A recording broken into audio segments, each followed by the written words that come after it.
ጤና ይስጥልን ውድ የተከበራችሁ ምሳሌ ቀጣይ ክፍል።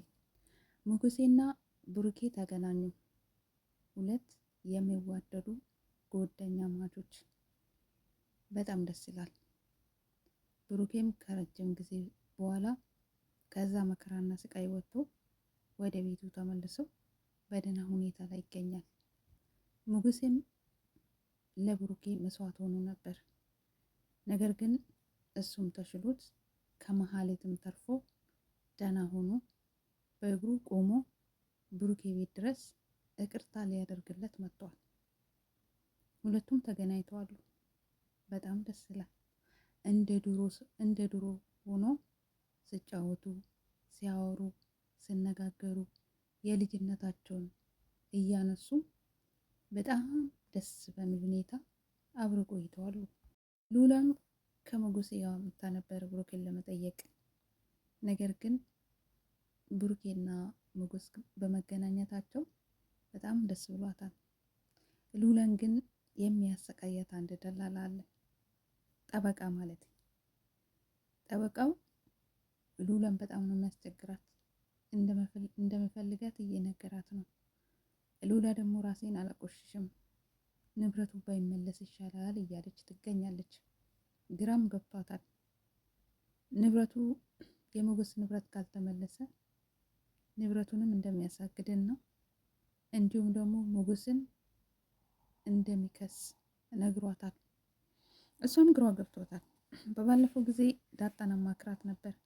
ዳጣም በሆነ ዘዴ እንፈልጋለን ለጊዜ እሺ ብለህ ተቀበይ ብላታለች። አሁን ግን የነብሩክ ቤት ሆኖ እየደወለላት ይገኛል። ዛሬ ወይ ነገ ካልመጣሽ ነገሩን የከፋ አደርጋለሁ እያለ ያስፈራራታል። እሷም ግራ ገብቷታል። ከምንም በላይ የምታዋየው የምታናግረው ሰውም ብዙም የላትም። ብቻዋን እዛ በጣም ግራ ገብቷታል።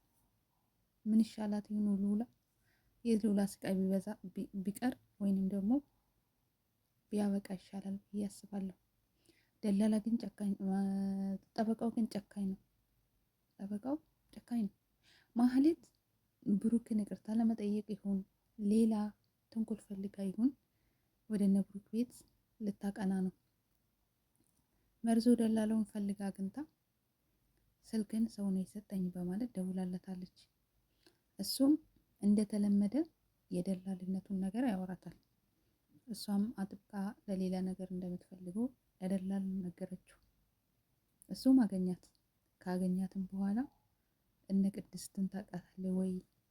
እነ ቅድስት ቤት እንድትወስደኝ ፈልጌ ነው በማለት ጠየቀችው። ደላላውም ቅድስቴ ብሎ ደነገጠ። ለምንድን ነው የሚወስድሽ ብሎ ቢጠይቃት ቤት ድረስ እንድትወስደኝ እፈልጋለሁ አለችው። ደላላም እሺ ችግር የለውም ይዤሽ እሄዳለሁ ብሏታል። እውነት አይኗን ጨፍና ብሩክ የፊት ትቆማለች። ምሳሌ ከመድብል ጋላ መንገድ እየሄዱ መሀሌትን እንዳገኘቻት እንደ ራባትም ለብሩኬ እየነገረችው ነበር።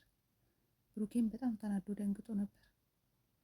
ምንም አላላትም ለምሳሌ እንዲሁ ሰምቶ ዝም ብሏል። ዝና ለመድብል ደውሎለታል።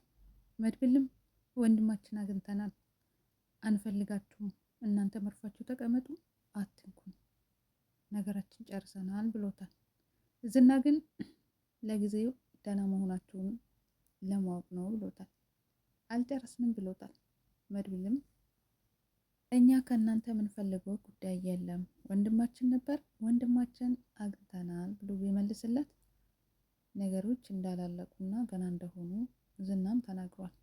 እንግዳውስ እኛ አንፈራም፣ በዘራችንም ፈር የለብንም፣ በሴቶችም በወንዶችም ጀግኖች ነን፣ ጀግና መሆናችን አሳይተናል።